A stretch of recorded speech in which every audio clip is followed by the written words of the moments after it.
Welcome into the Cleveland Browns Report by Chat Sports. I'm your host, Matthew Peterson. And coming up on today's show, we're going to check out the latest Baker trade rumors. An idea tossed out. Maybe he could end up in the Big Apple with the G-Men. Or is the Seahawks still a contender? Dianna Russini doesn't think so. So let's visit our notes here on the latest Baker Mayfield trade rumors. Dianna Russini hopped on the Ryen Russillo podcast and said the Seahawks don't want Baker. Not ideal, okay. She says the Browns are not interested in splitting that $18.9 million contract. And then not long later, Daniel Jeremiah, NFL.com, well, he went on the Rich Eisen show, and he was talking about where Baker could go. He said, what about the Giants? Daniel Jones really hasn't lived up to what they hoped to get out of him in a first-round pick. Maybe they want to bring in some real competition and not Tyrod Taylor because, well, we know how that battle has gone when Baker and Taylor were fighting for a QB spot. So who's the better quarterback? Is it Drew Lock over in Seattle? Is it Mayfield? Or is it Daniel Jones in New York? Let me know who you think the best quarterback is of this bunch. Put their jersey number in the comments section. I think it's the best way to measure what the people are thinking. I think it's Baker Mayfield. I think if you made everything else equal and you ignored the contracts and GMs had to pick one quarterback for one season, Baker would go before Jones and Drew Lock. I don't really think that's a bold take either. But yeah, here we are, and Baker's still in Cleveland. Let's visit Dianna Russini's comments, though, on the Russillo podcast. She said the Cleveland Browns do not want to take on that contract. They don't want to pay for that. I don't know the number they're willing to go to, but the last I checked, which was about a week and a half ago, they want nothing to do with that deal.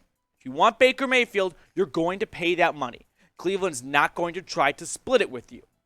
We have more comments from her in just a second, but to me this sounds like the Browns, they are very deep in this foxhole they are digging. Andrew Berry is adamant and confident that he will find a suitor who will take on that near $19 million cap hit.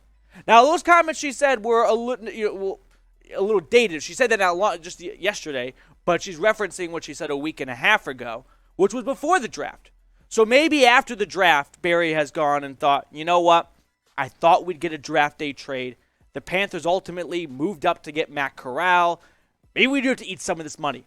Things aren't going to plan necessarily, so maybe this is something we're going to have to do. Russini also said on the podcast, the Seahawks have been telling me from day one they have no interest in Baker Mayfield. They're riding Drew Lock, which we can talk about another time. That's their choice. I always remember when Seattle said they're not trading Russell Wilson. So just take that with a little bit of a grain of salt. To me, it sounds like Andrew Berry is banking on an injury. At this point, it feels like there's no team out there that doesn't have their quarterback room put together. Right in Carolina, they've got Matt Corral and Sam Darnold. I guess they're happy with that. I think Baker's better than both of those players. He may not be $18 million better, but he's definitely better. Same for Seattle. I think he's better than Geno Smith and Drew Lock. Is he $18 million better? So if Berry is banking on an injury, which I don't want to say like hope it happens, knock on some wood, let's watch some ACL burst in half, but we have seen some injuries early in the season lately to quarterbacks. I just want to put the facts out there. Russell Wilson, he missed 3 weeks last season. These are quarterbacks on teams that don't want to mess around and lose because if Russell doesn't get hurt, maybe Seattle's in the postseason. Kyler Murray, 3 weeks. We saw the Colt McCoy show. Joe Burrow, his rookie season. Remember, he missed the last 6 weeks this season. Dak Prescott missed 11 after the fractured ankle, which Tony Romo said it was a cramp. Never forget. Jimmy Garoppolo, 10 weeks altogether in 2020, and he missed some time last year. And then Drew Brees.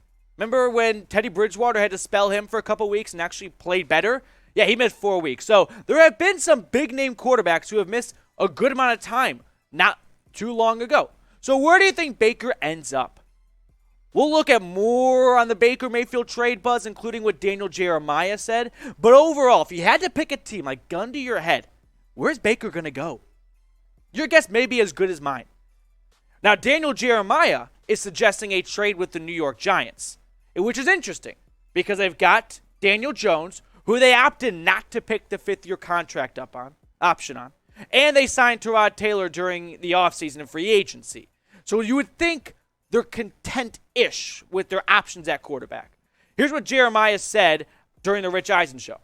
I talked to one person in the league who said, hey, saw you guys talk to Pete Carroll. There is no way they are signing Baker Mayfield. But the team I mentioned was the Giants. I just thought you don't pick up the fifth-year option on Daniel Jones. I just think if you want to have competition and maybe that gets the best out of Daniel Jones, or maybe Baker comes in there and flat out beats him out and off you go. Oops, that was bad. I know they've got Tyrod Taylor there as well, but I would say based off of accomplishments at their best in the league that Baker Mayfield has played at a higher level than those two guys have. You can make a strong case that he would win the job. I think Jeremiah's right. This is what I was talking about a little earlier ago. Is Baker Mayfield better than Daniel Jones? I think yes. Is he so much better that you trade away picks and take on an $18 million contract for him? That's where we have a bit of a hiccup.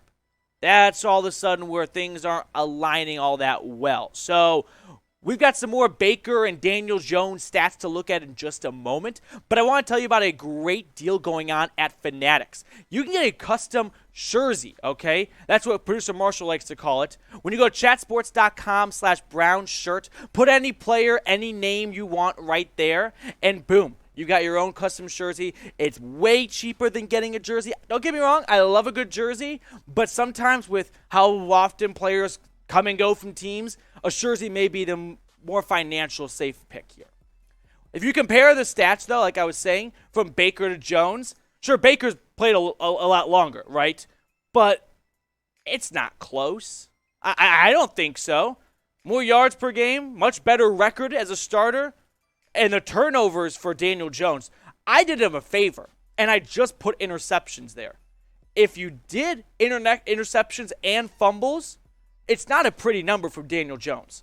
So if Baker and Daniel Jones were to compete and, all things were equal, I think Baker wins the battle without much of a competition, in my opinion. To me, it comes down to this. You take Baker, you subtract the price tag, and he's an upgrade. And I don't think this is bold talk here. I think there's a lot of anti-Baker slander out there, which I get, right? It's like no one wants Baker. Well, no one wants an $18.9 million quarterback on the last year of their contract coming off shoulder surgery. People would take Baker over a lot of other starting quarterbacks in the NFL, in my opinion. I think maybe I'm alone, but I think the list of quarterbacks I would take Baker over is a little longer than you think. It's just, would you take him over? Would you take him for the contract, okay? I think Baker's better than Daniel Jones. I think Baker's probably better than Tua so far. Now, this isn't saying that the Dolphins should go trade for Baker. I think that, if I'm Miami, I'd stay put with Tua and hope it works out. But if you're looking at just like a one season and no contracts and it's like a fantasy draft, I would take Baker over Jones, Tua, Drew Lock for sure, Jared Goff. Probably looks like he was dressed up very nicely by Sean McVay, and now he's not looking so pretty in the Motor City. And then Sam Darnold, I don't know how this is much of a conversation. It's just about that number. Can you stomach that as a GM? If you go trade for a quarterback and it doesn't work out, it's going to be a little bit part of your lasting legacy, and that's usually a great way to get fired. If you mess up the quarterback position, you're on a one-way track to losing, and that's the best way to lose your job, in my opinion. So, is Baker a top 16 quarterback in the NFL? Give me a Y for yes or an N for no. Is he in the top half? That's where the question is. Is Baker in the top half of the NFL? While you're putting your answers down there, make sure you subscribe. We are almost at 9,000 subscribers. It is insane the growth this channel has had in the last week. I mean, last Wednesday, we're not even in the NFL draft. And we're at 7,400 subscribers. We picked up nearly a K in 6 days. So if you haven't hit that big red button to get the best Browns news and rumors content for free on YouTube, I don't know what you're waiting for.